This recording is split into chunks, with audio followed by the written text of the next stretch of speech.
Matt has a lot of money.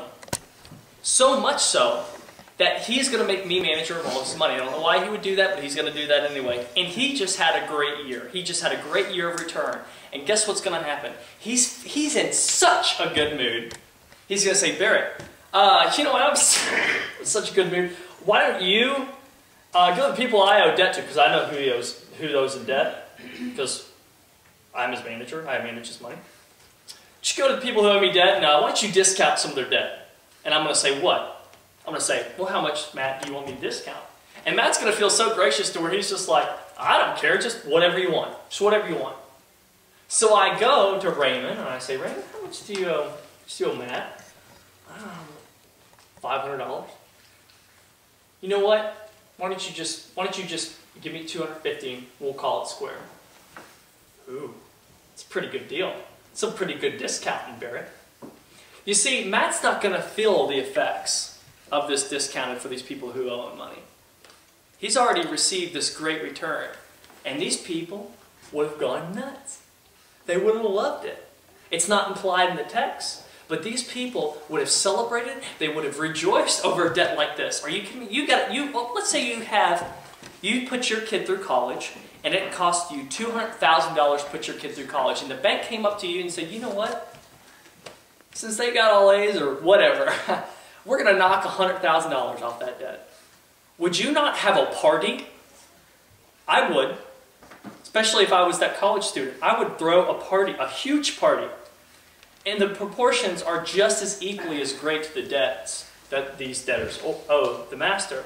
So you have to understand that it's because it's even though it's my favor that I'm doing for Raymond, okay, even though I'm the one knocking $250 off, and it's my favor because I'm acting within the grace of Matt, it's still seen under the umbrella as Matt's grace. Does this make sense?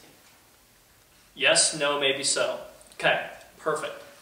Now that it makes sense, we can move on. So now that these people are celebrating, they're so excited. Oh yes, I'm just so excited. You know, we're going to throw a party. Small town. How do you think the master hears about it? Now, like I said, you're not reading it in the text, but it's seriously implied, because the manager is not going to go back and tell the master what he's done, right?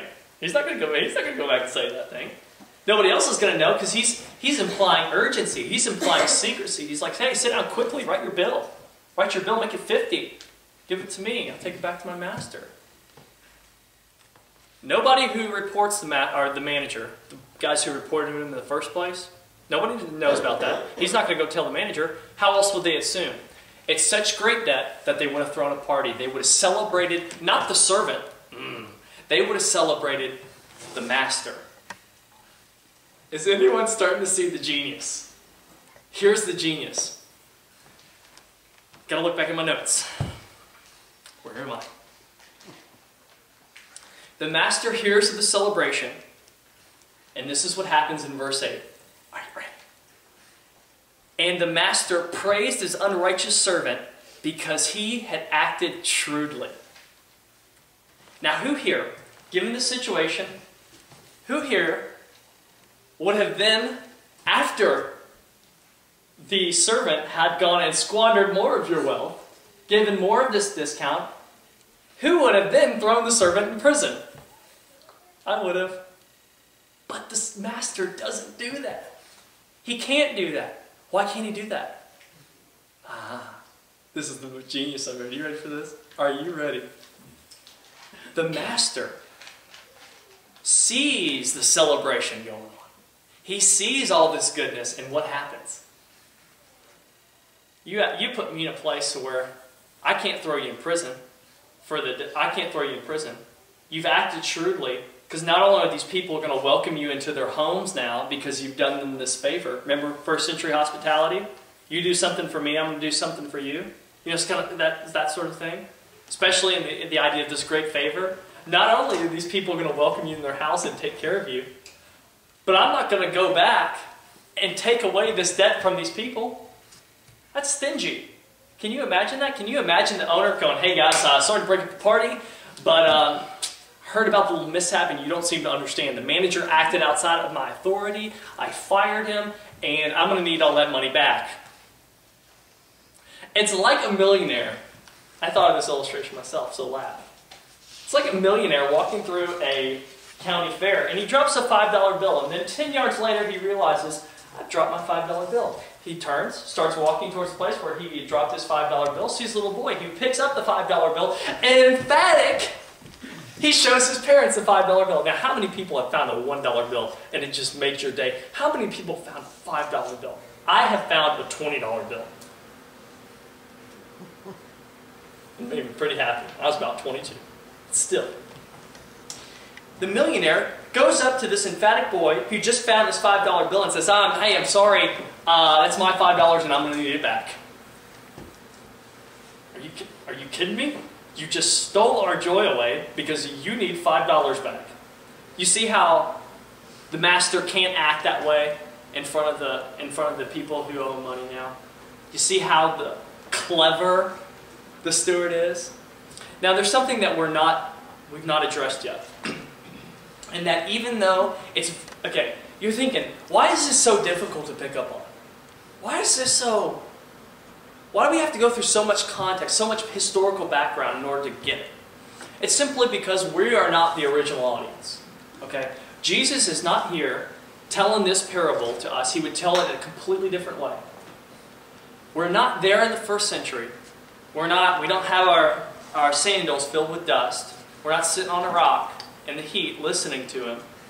Okay, so we're not going to have the same thought process that's going on. That's why it's so important to understand historical and first century context. But what's so important is that there's transformation that happens within the servant. Okay? He's unrighteous to begin with. He doesn't act, he acts in squandering. But what happens? The master shows him grace. Because he fires him. He doesn't send him off to prison. So instead of going to his master's debtors and doing anything he could have, instead of, oh, you owe my master $500? Actually, you know what? You owe him $1,000. And you better come up with it fast or he's going to be mad. You could have collected a little retirement fund. You could have done anything with your master's authority. But yet, what does he do? He doesn't take any money for himself. What does he do? He relinquishes part of the debt of other people.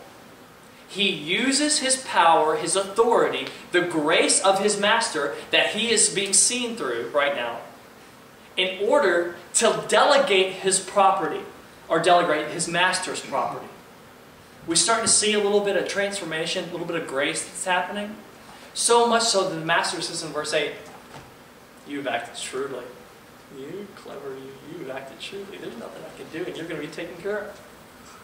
Good job. It's like an adversary, an opponent, who pulls a good move on you. I don't know, you're playing chess or something, and you're like, clever move. You know, it doesn't really affect you that you lost a game of chess. It doesn't really affect you that you've lost, some income, because you're wealthy already. And it only makes him look better. That's another thing. The servant could have made him look worse, his master worse, or mean, or cruel, or something like that, but he doesn't. He makes him look good. He does act within self-preservation. He does seek to preserve himself. But we're so selfish in our mindsets that we read into the selfish mindset of that person when we read the text. And that's something that has to be noted. Another thing, there is two phrases here. I know, I'm just killing you with information. That's how we have to see this morning's information. And then you can provide me application. But there's something to see here in the second half of the scripture that we see, like in verses 9 through 12, and it's very important. There's two phrases that are used. The first phrase is sons of light. Now, this is used one other place in the New Testament. It's used in the Gospel of John, only one other reference. The sons of light. And sons of light here in this context is actually referring to a group of people. It's referring to a Jewish sect called the Essenes. And the Essenes considered themselves basically better than everybody else, just like every other sect does. If you don't believe my particular view and point of Judaism, you're going to hell. But these people, they did something, they had interesting practices, and we'll get to that.